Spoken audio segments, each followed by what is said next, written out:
Good evening, everybody. I'd like to welcome you to the Rocky Ford Museum. Tonight we have a special guest speaker. His name's Mr. Chuck Hanagan. His family's been farming in this area for 126 years, and we titled the talk tonight "From Farm to Factory," which means we're talking about the sugar beet industry, and he's going to be talking about the sugar beet industry and how it impacted the Arkansas Valley. There's a lot of new faces here, and welcome to the ones that have been here before. I'm glad you guys could make it. Anyway, let me introduce Mr. Chuck Hanagan. Make him feel at home.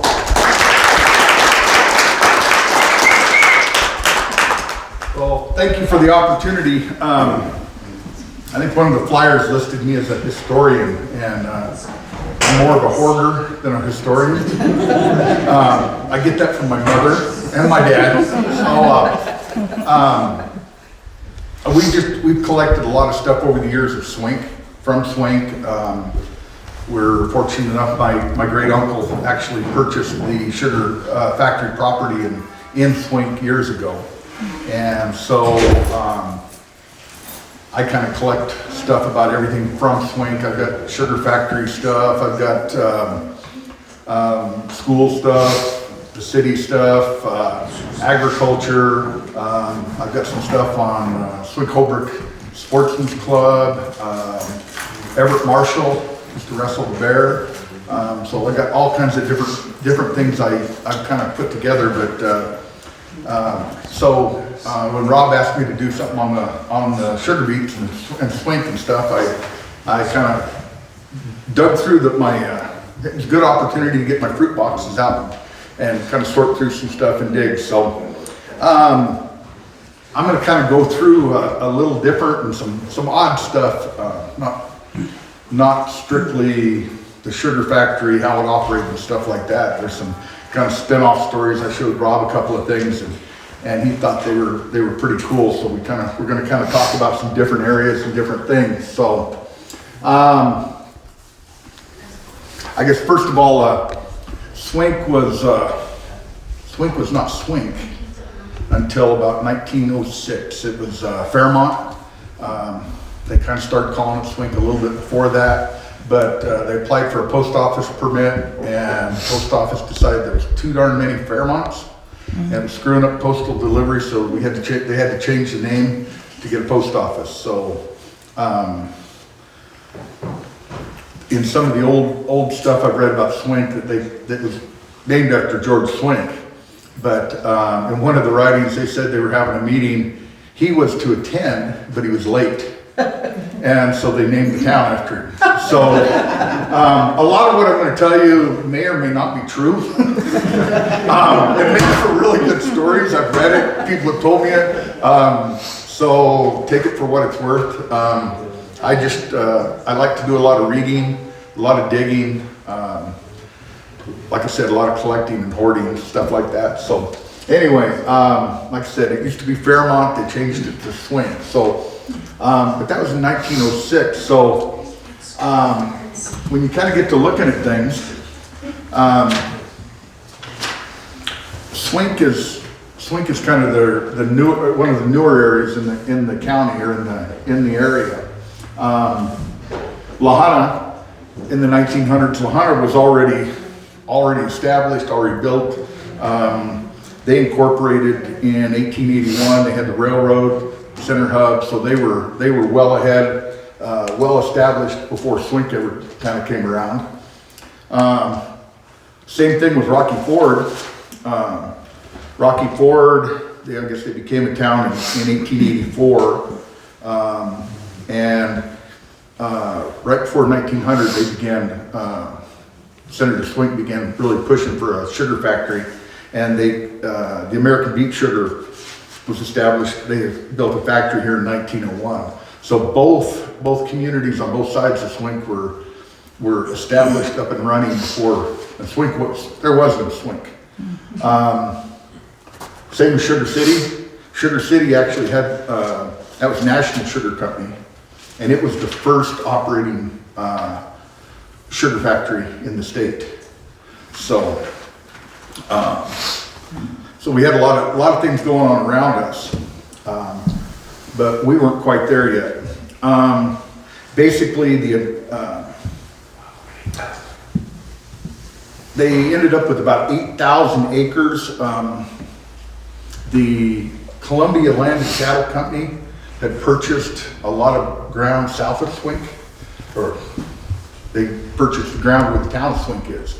If you look at a lot of the old abstracts, the abstract for my house that I lived in town Swink, went back clear to the beginning of it, and it listed the Columbia Land and Cattle Company as the original owners of the property there.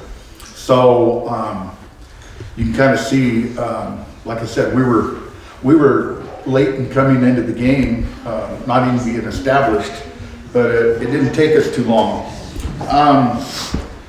There was a meeting, the American Beet Sugar Company from Rocky Ford, Holly Sugar. Everybody was looking at the Holbrook country. They actually had about 200 farmers at a meeting in the Sherall Mennonite Church, and both companies pitched to the farmers, and they ended up with written contracts for about 8,000 acres of beets. But those farmers chose to go with Holly Sugar instead of American sugar or American beet, and that's one thing I wanted to look in some of the stuff out here. I'm not sure of when American Beet Sugar Company got changed to American Crystal here in Rocky Ford. So it was sometime in history, but I don't know when. Basically, with the additions of the factory at Swink and Holly Sugar coming in, basically the Arkansas Valley became a leader, or a basic mecca of the sugar production in the western United States. So like I said, that offer was made in Sherrod. It was accepted. So Holly Sugar set out to build a factory. Well, to build a factory, you need a town, you need everything else. So February 24th, 1906. Or February 21st in 1906, they actually had an auction, had a sale. They sold the lots of Swink. So this is a picture of what Swink looked like at that time. It was you offer a free meal. They cooked I think 4 steers and about 2,000 people. They brought them in on the trains. They brought trains from Hanagan up and down the valley. There was mention of people coming from Fountain. They talked about what. Let's see, a couple more here. That's the best picture of the town of Swink on that day. So kind of still looks like that when you offer free dinner in Swink. Lots of people show up, and it's always a good time. But if you look in the background there, the tents, those are actually the beginning workers. At that time, they were already starting to do the grading, the land leveling and grading for the sugar factory.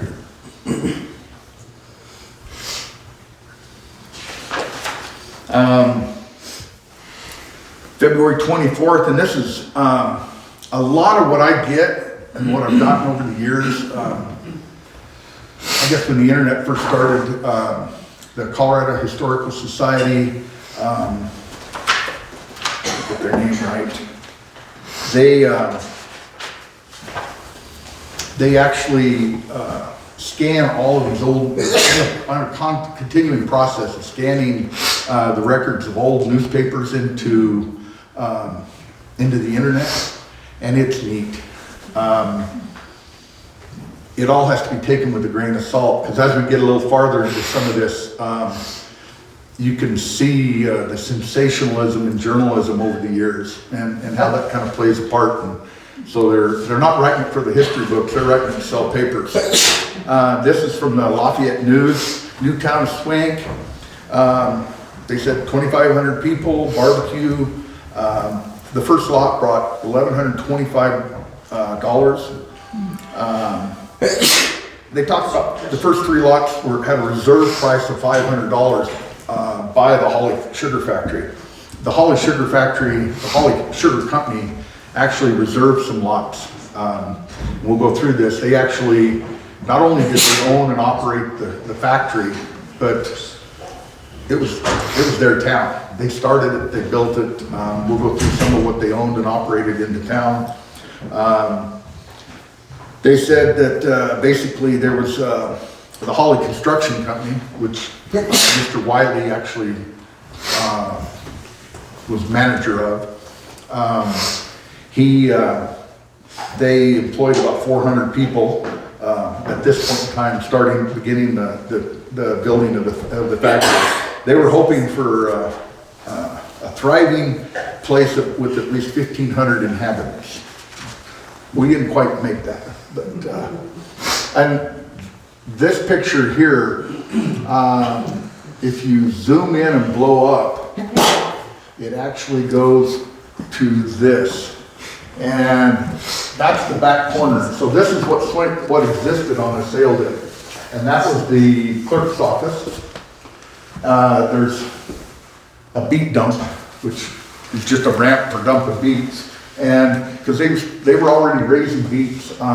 The Columbia Land and Cattle Company, the land that they owned around Swink, they sectioned it off into 10-acre parcels, and they encouraged a lot of farmers to begin growing beets on that land to get started, and those came to Rocky Ford because the Rocky Ford factory, I think 1901, when it opened. So it was established, there was a beet dump there, those beets were coming to Rocky Ford.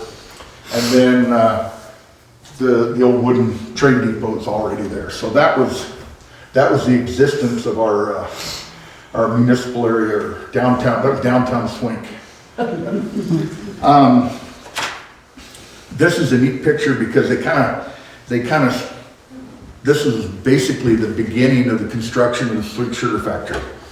And Kenneth,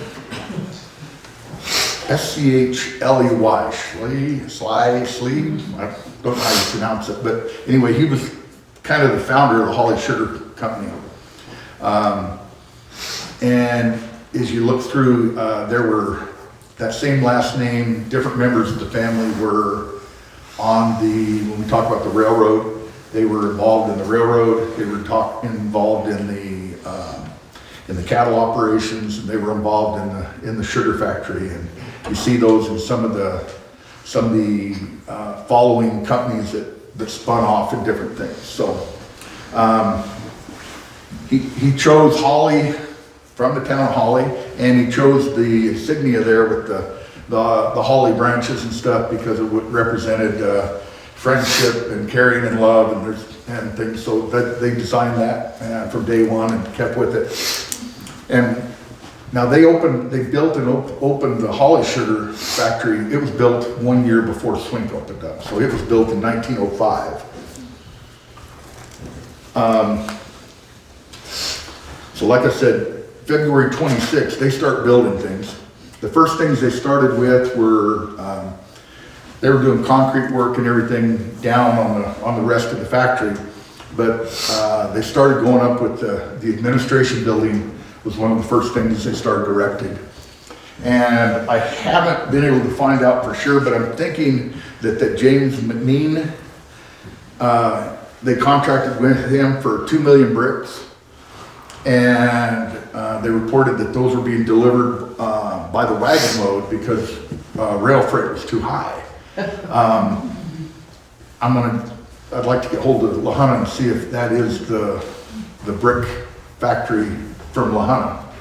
It would make sense, but you never know. So, but that's one thing I'd like to find out.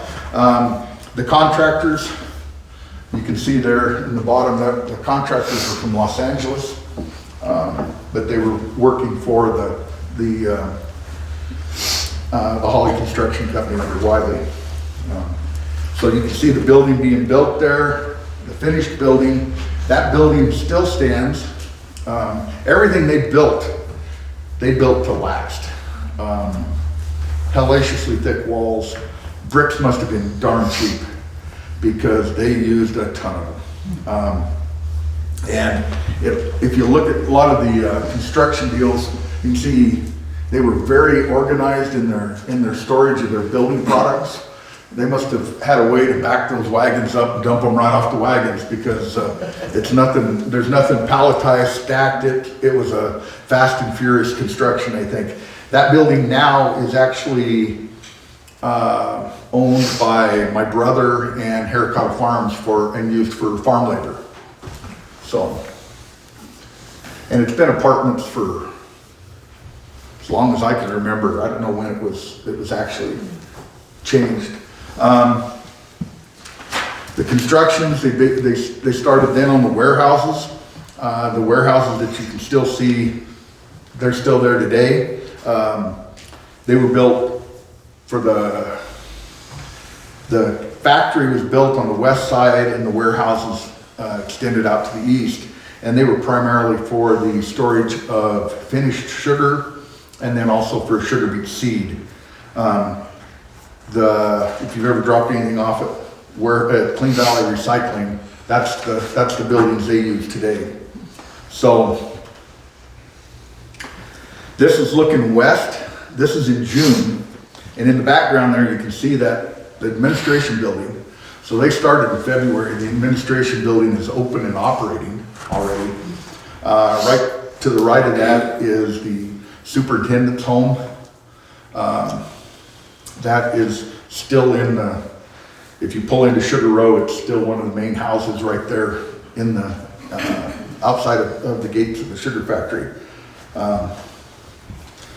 Any old timers, Joe, I think Frank Bravo used to live there years ago, so. So that was June. This is looking east. Some of the things that I guess I find, being in the area all the time and stuff, it's neat to see what's changed because you can look out in the east there and there's nothing.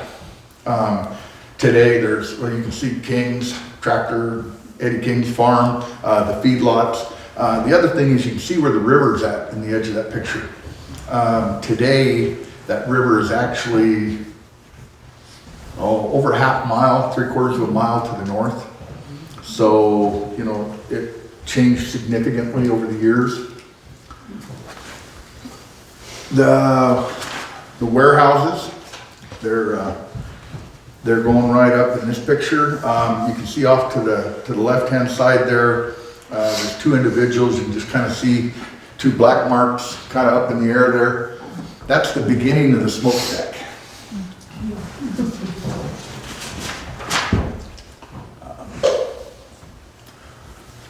The setting of the boilers, all that was done with riggings. You know, they didn't have, I forget what the crane company is out of we see come down all the time out of Pueblo. You know, these guys. What's that? BNSF? There's a private crane company up there that you can hire to lift anything. These guys did it with ropes, pulleys, horses. They did have a steam locomotive with a winch system on it, but you can see that's pretty labor intensive.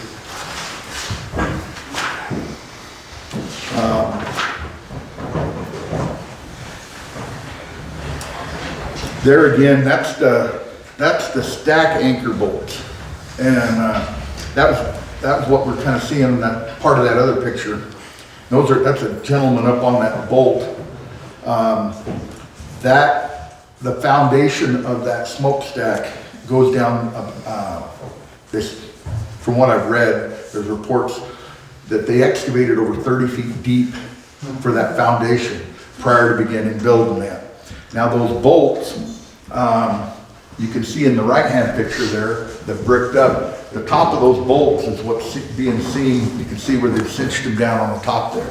So they bricked around that whole bottom, and it's kind of neat. I stuck my grandson inside the smokestack a couple weeks ago, let him throw rocks and holler and hoot and have some fun. But it's a neat perspective to look up through that thing.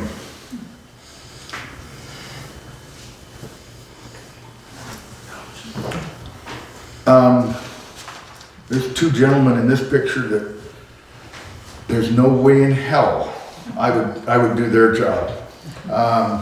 They're top of the stack there on the right-hand part of that picture. And all these construction pictures came out of the State Historical Society archives. And they were taken periodically through the construction, and they're available online through the museum up there. So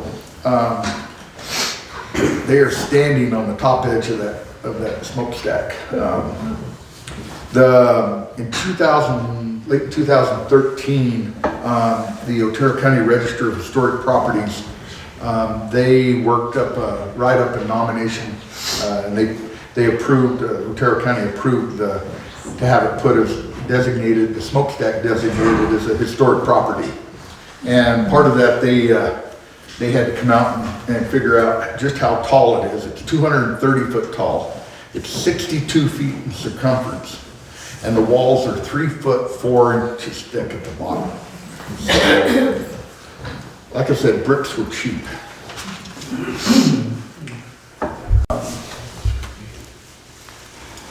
So this is 4.5 months into construction.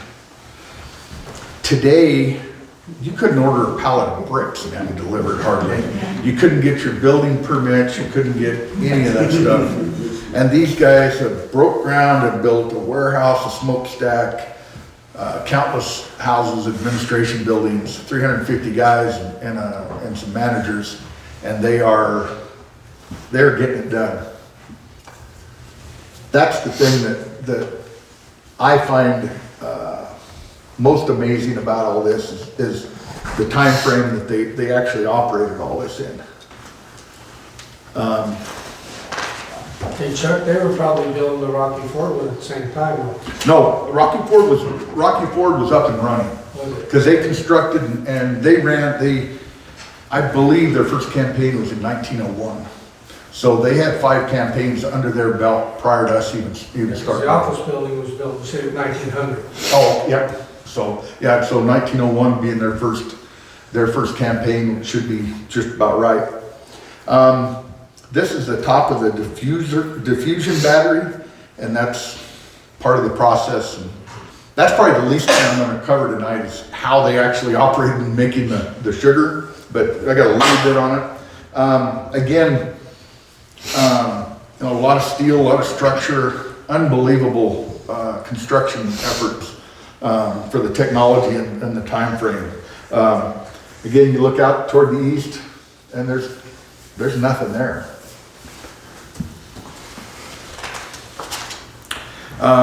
This is the last crystallizer being put into place. This is September, so they're 7 months, and they're already loading some of the biggest components into the structures already.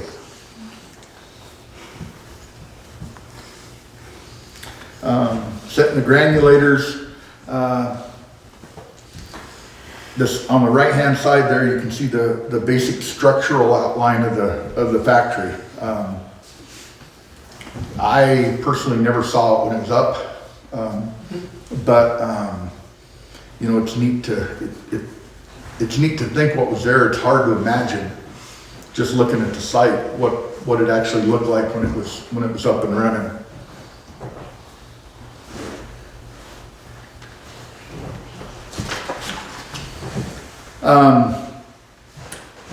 Basically, that's what it looked like when it was done. The news reports about the completion talked about how modern it was, the lights and different things.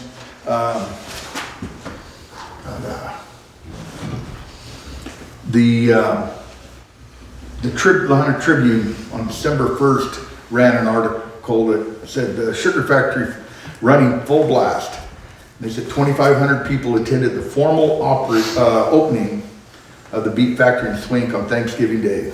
They ran trains over the Santa Fe from Trinidad, Fountain, Holly, all over. There was also a special train on the AV railroad, and that's my fun part. That's what it's kind of an odd part of the sugar factory. But they brought the AV line, ran a passenger train through Holbrook country.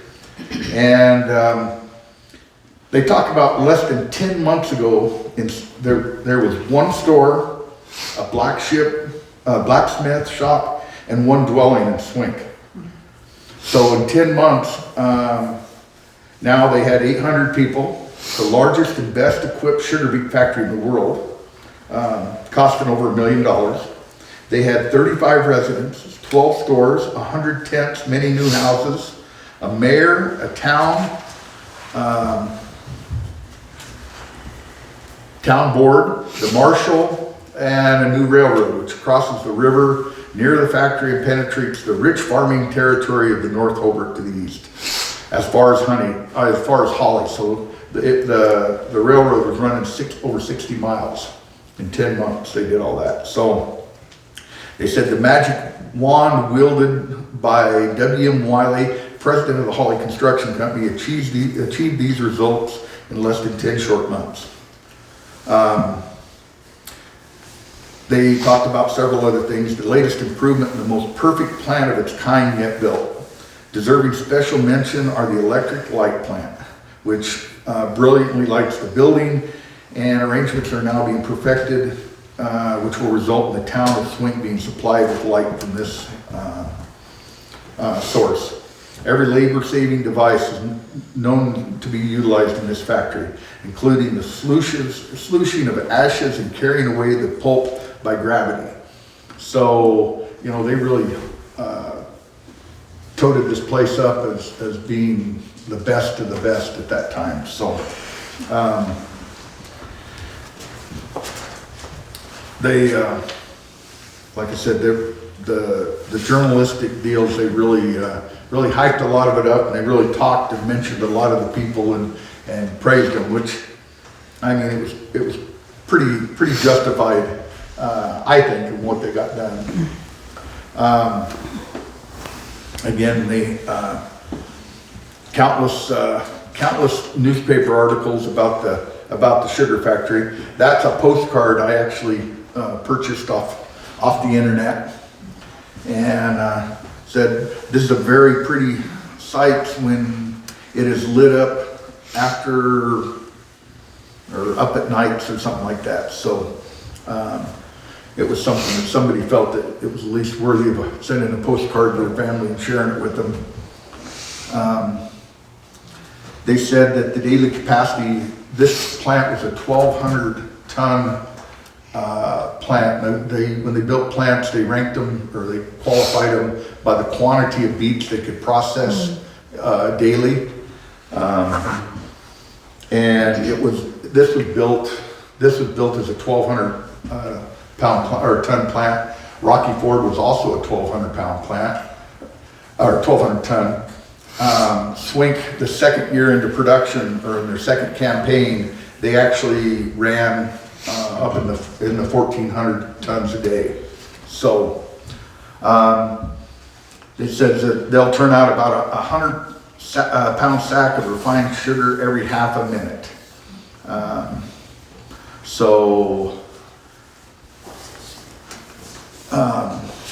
Again, they were talking about how big of attendance they had. They claimed 3,000 people in attendance. So every news article got a little bigger, I guess. So got me and my fishing stories.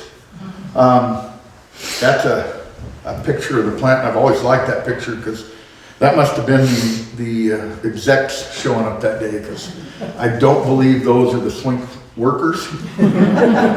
But it just went to show the kind of money that they were talking in sugar. It was the Texas oil boom of Colorado, I guess. So, are any of those buildings still erect?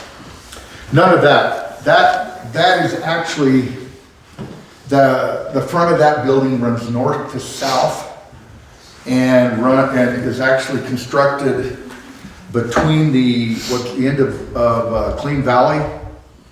There's Clean Valley, there's a little more building, and then this building ran north and south and faced we call it Scale House, where you turn in now. So it was just behind the Scale House there.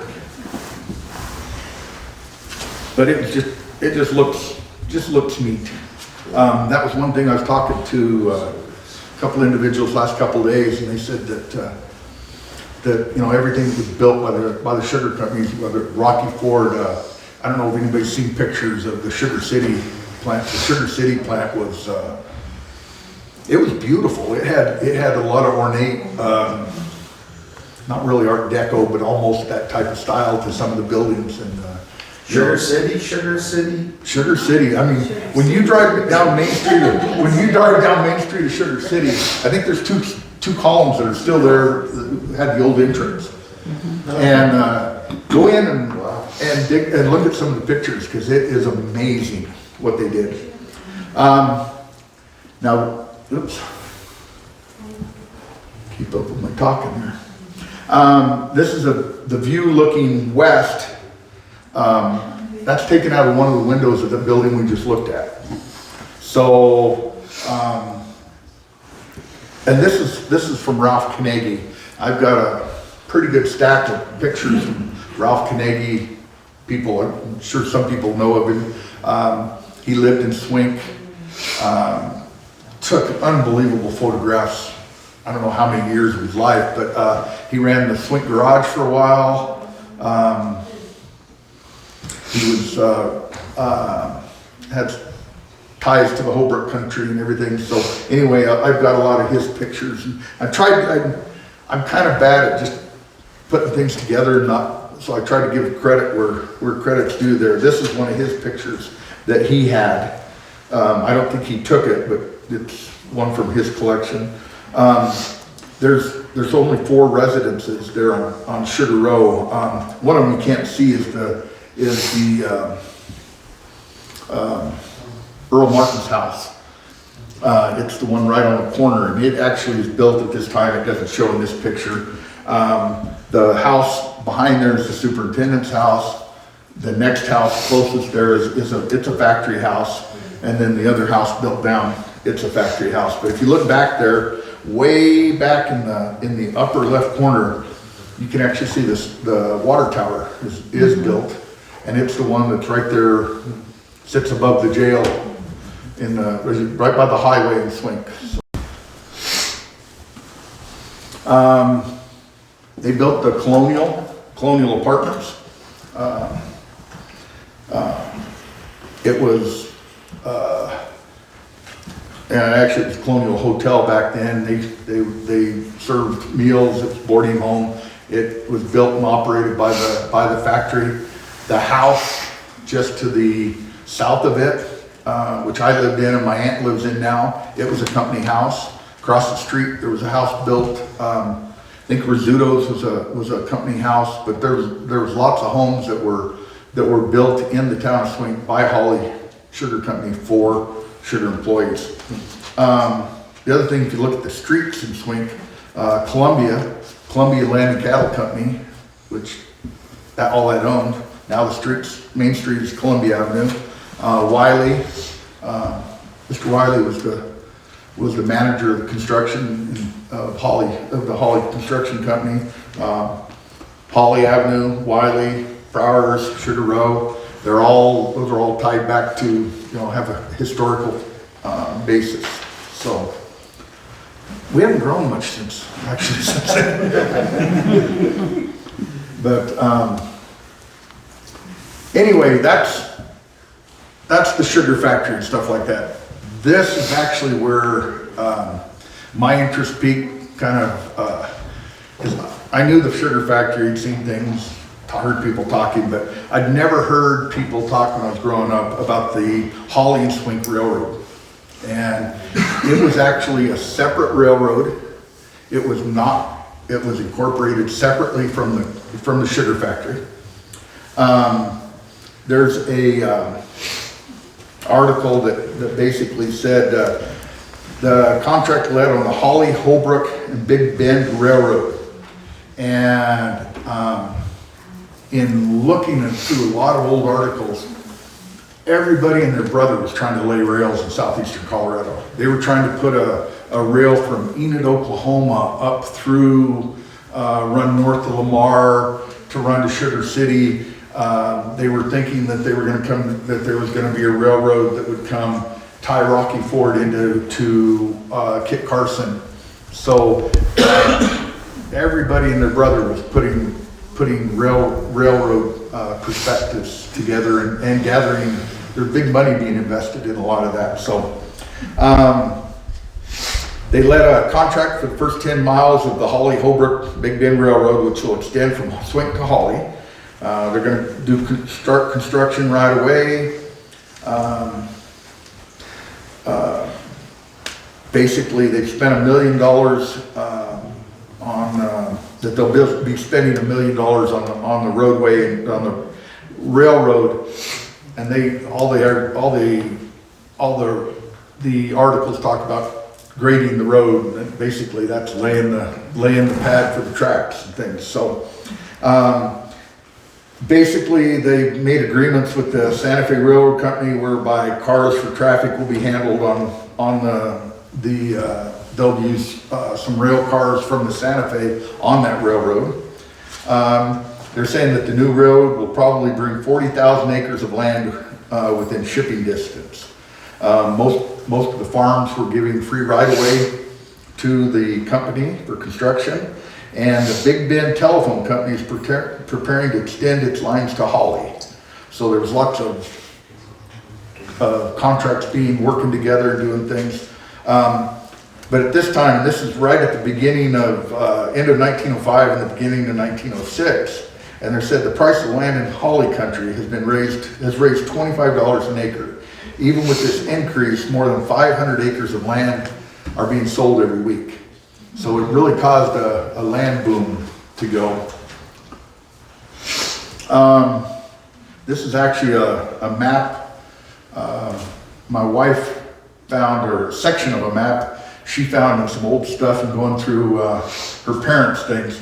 But this shows the AV lines, what it eventually got named.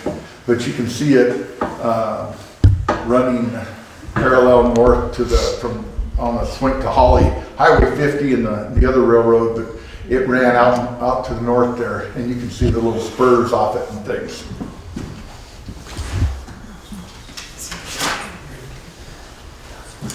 Here's another, if you leave Swink and head north, the first place you came to was Hayes.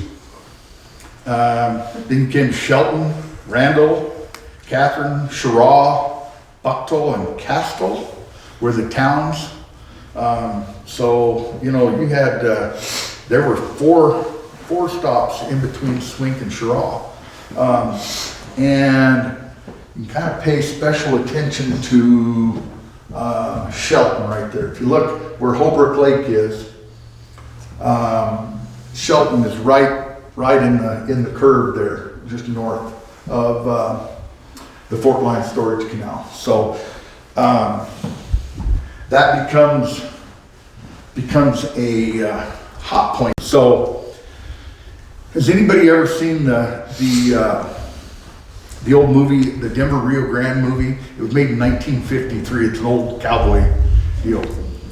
It has to do with, that's the movie poster there, but it has to, 1953, they wrote it about, the stories about the battle over the rights to put a railway through the Royal Gorge.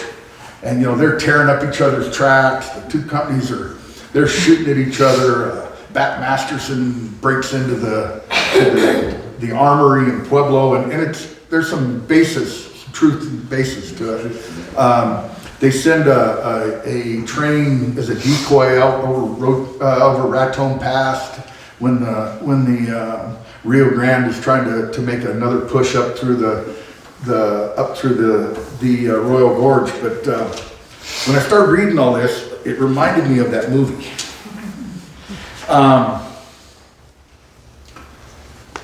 So basically, they talked about the let contract, like we were talking about.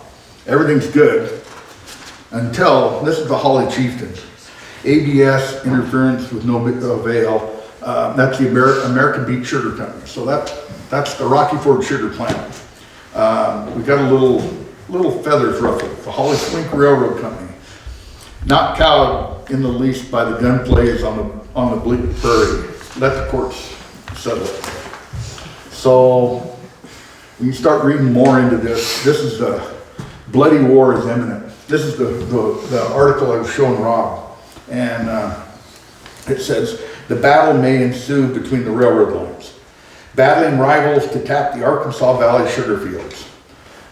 Rocky Ford, February 5th. A bloody battle is imminent in the Holbrook district, 7 miles northeast of Rocky Ford, between the grading forces of the Ark Valley Railroad Company and the Holly and Swink Railroad Company, which are building rival lines through the Arkansas Valley to tap into the sugar fields. Both sides are heavily armed and waiting for the word to open hostilities. Only a quick compromise, a powerful sheriff's posse, or the state troops can avert bloodshed. So they were selling papers.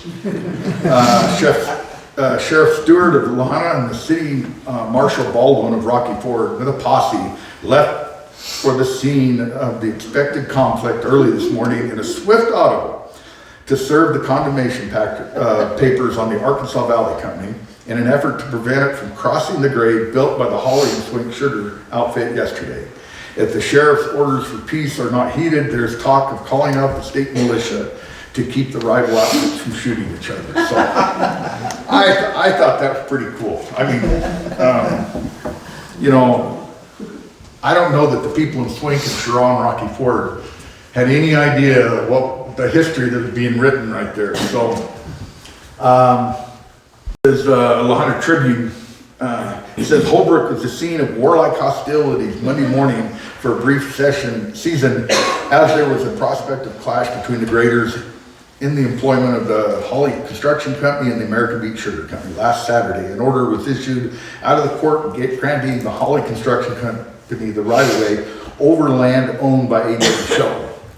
And in reading all kinds of stuff, Mr. Shelton had tentatively entered into an agreement with the Holly Sugar Company.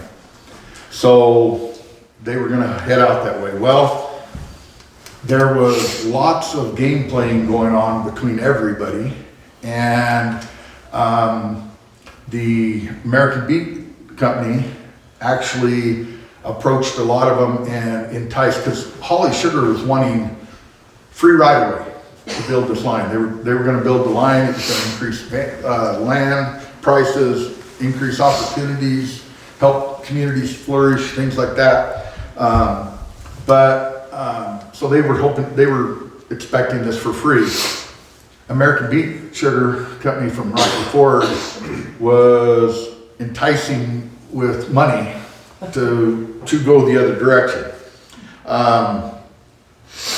On Sunday, the Holly people proceeded to construct the right-of-way over the disputed territory and cross the right-of-way of the railroad being constructed by the American Beet.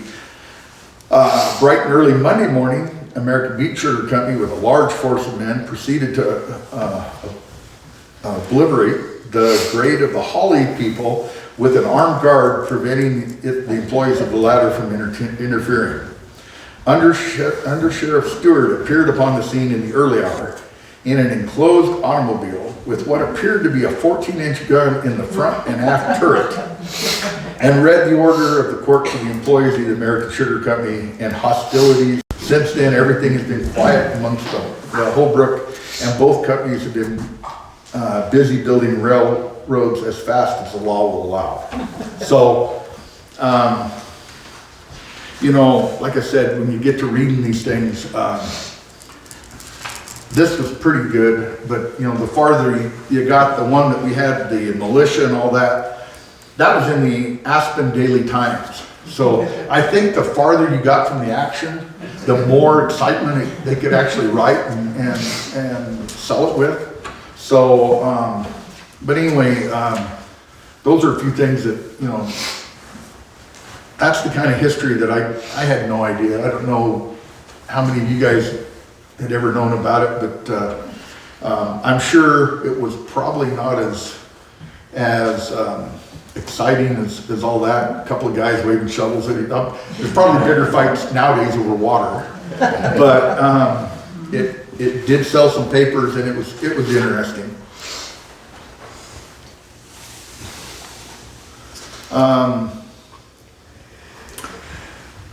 A merry war being raged between the Holly Construction Company and the American Beet Sugar Company. So there's all kinds of, it just continued and continued and continued.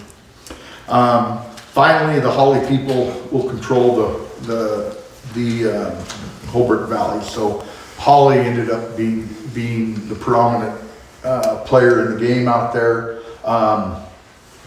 The AV line, which the American Beet Sugar was building, it was built also.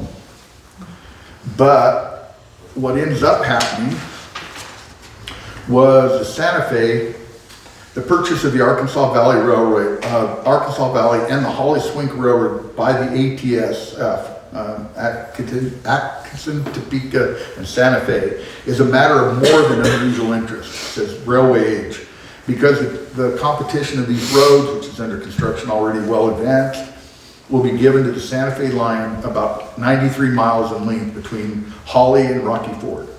It'll run on the north side of the Arkansas River, parallel to the Santa Fe's present line, which follows the south bank of the river.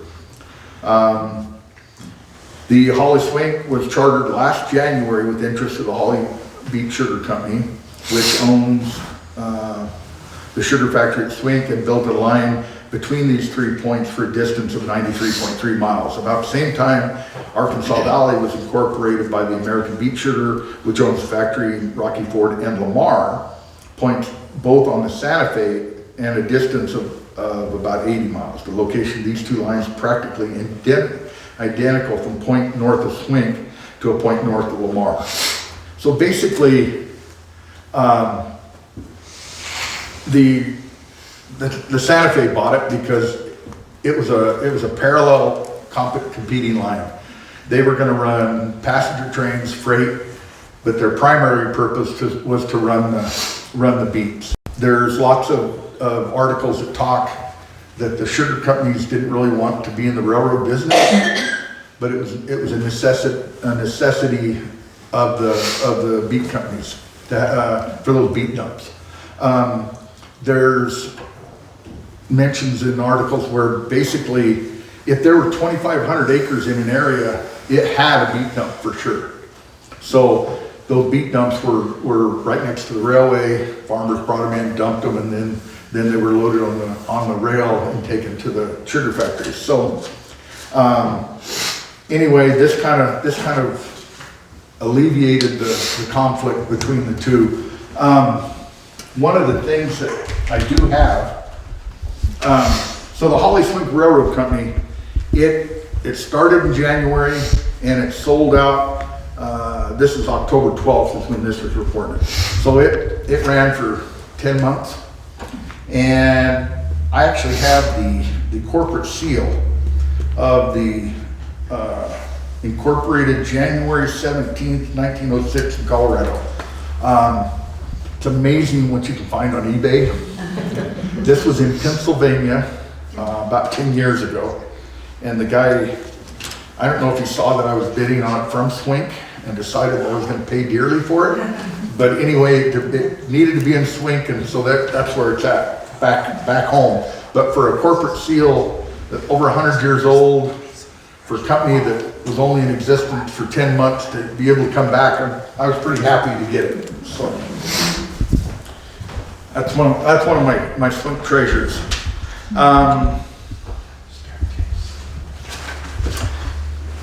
Let's see here. The sugar industry, and in 1911 there was a special newspaper that was issued from Hanagan, the industrial of the whole area, and it talked that there were 16 operational sugar factories in Swink, or in Colorado. The Northern District, they had Greeley, Eaton, Windsor, Fort Collins, Loveland, Longmont. They were planning factories in Sterling, Brush, and Fort Morgan.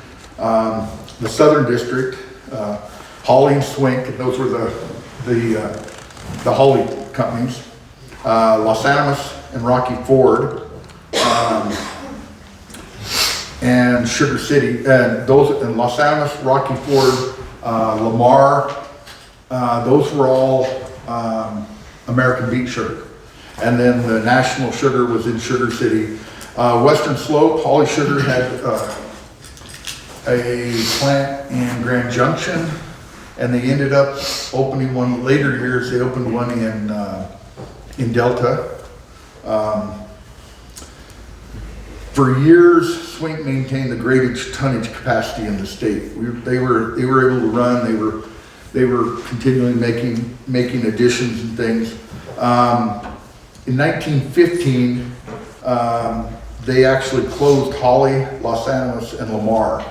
And there's also, and I don't have the name of it, there was some legislation passed, sensationalism about how this federal law that was passed or laws that were changed brought the harm to the sugar industry and stuff. And our local newspapers reported that, hey, this is hogwash. These like the Hawley plant. The Hawley plant was only built, it had a capacity of 400 tons. Well, their limited acreage, that's what they were running. To run that facility, it wasn't cost effective. They could put them on the rail, process them in Swink at a better efficiency, cost-wise. So like in 1915, Hawley was actually dismantled, and the hoopla of them getting the sugar beet factory was almost exactly with what, articles of Swink and stuff. So it really brought a lot of economic prosperity to an area when the sugar factories came in. Many investors offered sugar factories to groups of farmers who could actually contract for 5,000 acres. In 15, 20, 26, in those areas, in those years, they were trying, lots of big money in California was offering sugar plants or sugar beet factories. And so there were several people that were, I think there was self-proclaimed, there was a saccharine king of California. I forget what his name was, but he was had a bag full of money and wanted to build sugar factories. So there's lots of journalism that was got, or lots of ink that got printed about the upcoming sugar opportunities in the sugar. This is a picture of the beet flumes. This is where they dumped, washed, and moved the beets into the plants. Hawley Sugar, they talked about employing directly and indirectly up to 1,500 people. This was in the harvest, the growing, the transportation, and then they ran 300 to 400 people it took to operate the plant.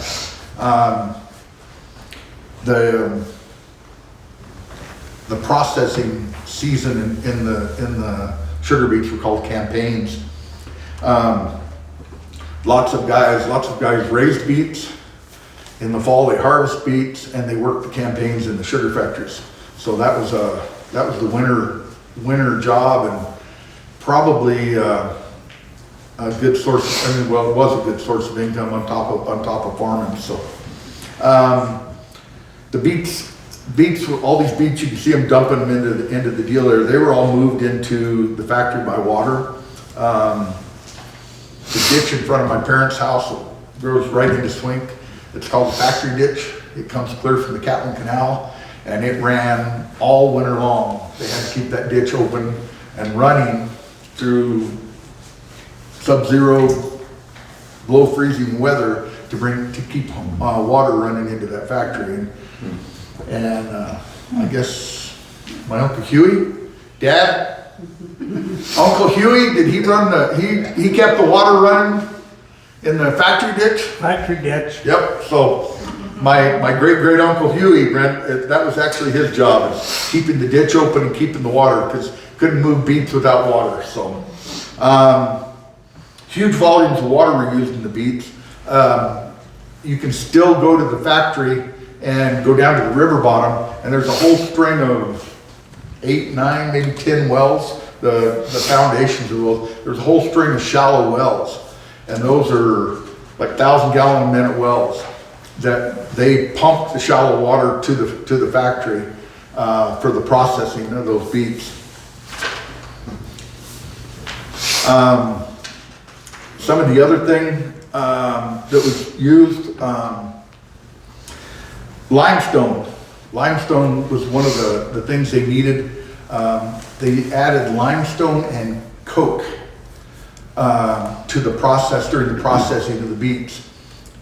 So Holly Sugar actually owned a quarry east of Colorado Springs, in which there were 20 full-time employees that worked year-round in that plant, providing limestone to the Holly Sugar factories. The byproduct of that is lime. If you go out here north of the Rocky Ford plant or north of the Swink plant, I can remember as a kid, when the wind blew, it blew so bad that the white dust would blow across the highway, and they'd actually shut Highway 50 down, and that was from the lime fields, lime piles that would blow. Still, kochia is about the only thing that really grows good on those lime pits.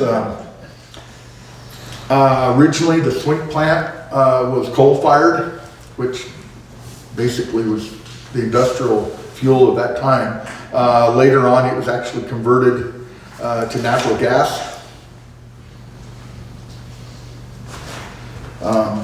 Here's a picture of the going up to the beet dump, and you can see those are all horse and wagon drawn. We've got I was gracious enough to bring my wife home a wagon that sits in our front yard, and it came from Chirac country, and it's got you can look under it, it's got the dump on it. It's hinged on one side to where they could winch and dump the beets off the side. The wagons were that way. Some of the old trucks would side dump the beets off the sides. I'd be a little nervous to sit in the truck when they were winching up to dump the beets, but that's how it was done. This is Beet Harvest by hand. You know, we think picking cantaloupes or watermelons is kind of time-consuming and back-breaking. You know, when you're picking sugar beets, that's got to be rough. Immigrants all over the area. There's huge numbers of Germans, Russians. Immigrants came in, especially Ordway. There's an Ordway a Sugar City newspaper article that talked about the typesetter was running out of V's and Z's and certain letters of the alphabet because he was of all the Russian and German names and stuff. So they weren't quite prepared to print those newspapers. So anyway, I've seen a lot of the immigration registers that come, and they actually show a lot of people that came to work as they immigrated into the country. They actually listed their employer. They had already made arrangements for employment. And Holly Sugar, you can actually search the immigration records for employment with Holly Sugar Company. And you can see lists of people that came and where they came from specifically to work in the plants. A lot of them came in before then just for field work. You know, they came from oppressed countries and for a better life, and living in a tent and working in the beet fields in the United States was apparently a much better life than most of them stayed, became parts, families still farming and living in the areas. So, and of course, if you research the origin of beet sugar processing, it was actually perfected in Germany.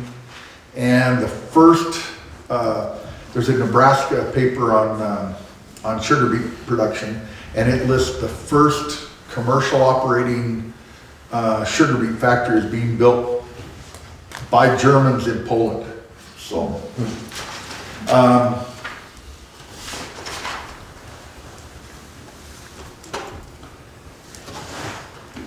this is actually right up, about a half mile up the road from me. This is across the corner from Lazy Acres, Fritz Quass, south of Swink.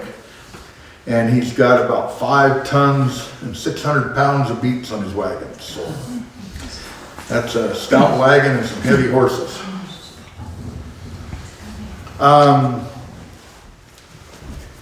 My dad always told me, and I confirmed it now in reading and doing some study, but the Arkansas Valley sugar beets, basically at the time they started them, they had the highest sugar content, they like 20% sugar of anywhere that they were being raised in the US. So we had a superior product. The one article, it was written from Rocky Ford. It talked about how beets, cantaloupe, watermelons, it didn't matter. Whatever we grew, if it came from the valley, it was the sweetest. So beets average 14 to 18 tons an acre. So think back about those guys that were topping and putting those in the wagon. Every acre, 14 to 18 tons. They were paid $5 to $6 a ton. The average cost of production was $40 an acre. So basically you were looking at $40 an acre profit. Those came out of a publication in 1911 on the beet industry. So I looked up what a Model T, average cost of a Model T truck was in 1911, $500. So you're making $40, if your profit's $40 an acre and you can buy a $500 truck, 10, 15, if profit off 15 acres can buy you a pickup. I'm trying to think what we could raise 15 acres of today that we could buy a $70,000 pickup. Economically, it doesn't work. So it was very prosperous times for the sugar beet farmers. And I've always heard it talked about that when farmers would go in to see their banker, one of the big things they wanted to know was how many beet acres he was allotted. Because if he had beet acre allotment, they could make something work. Beets were, probably jumping ahead of myself, but beets were a very forgiving crop. You could get a hail on a beet crop and still have a beet crop. It doesn't work that way with a lot of the produce. And at that time, a lot of the farms, if you look back in the record, a lot of them they had beets, they had melons, a couple different kinds of vegetables, and then seed crops.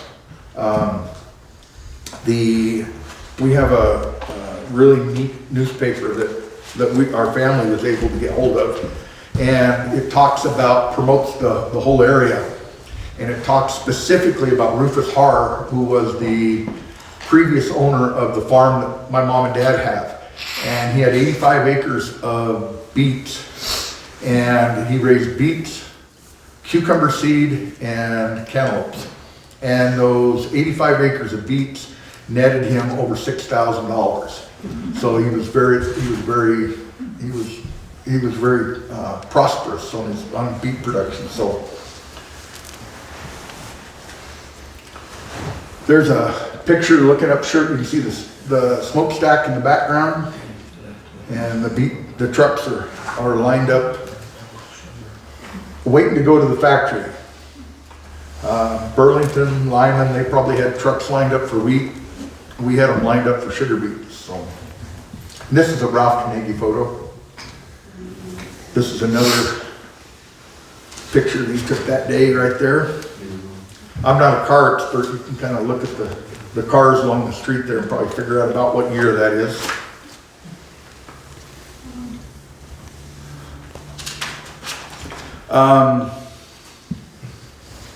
Historically, beet factories were, like I said, a boom for the ag commodity in areas. When they started growing beets, it gave them another crop in the crop rotation. It actually helped with soil fertility, not because of the growing of the beets, but every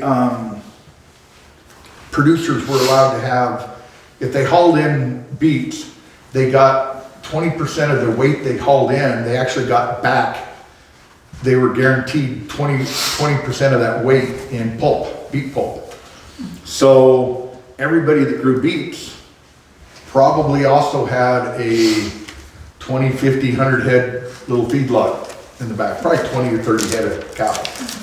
So they had beet pulp, they had manure went back on the fields. So the other thing was, there was a feedlot associated with the sugar beet factory. That manure was let back to participating farmers for their ground. So you had a kind of a circle that they could get high quality feed. The beet pulp had a 1% sugar in it, and then the other byproduct was molasses.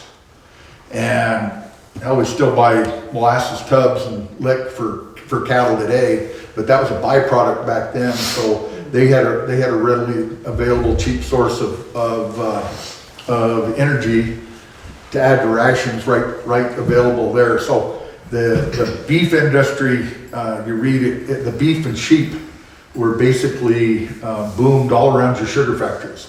Up north, you look, the sugar beets up there, the feeding operations of Montfort, cattle and sheep and things. So they went hand in hand. And by 1915, there were 40,000 acres of beets in the Arkansas Valley. So you got 40,000 acres being harvested by hand, hauled in wagons. 40,000 acres is probably real close to corn acreage. The total corn acres that's being raised in Pueblo, Otero, Benton, Prowers together. I know Otero County at its highest was up a little over 20,000, but it's been closer to 14 and stuff. So you're looking at, when you see cornfields up and down the valley, those were all put up, you could put all those to beets and that'd be what it was like. So that was an astronomical number of acres that was being put in. And they were being hand harvested. So, livestock feeding, I talked about the beet pulp and the molasses being provided. There's a picture there on the left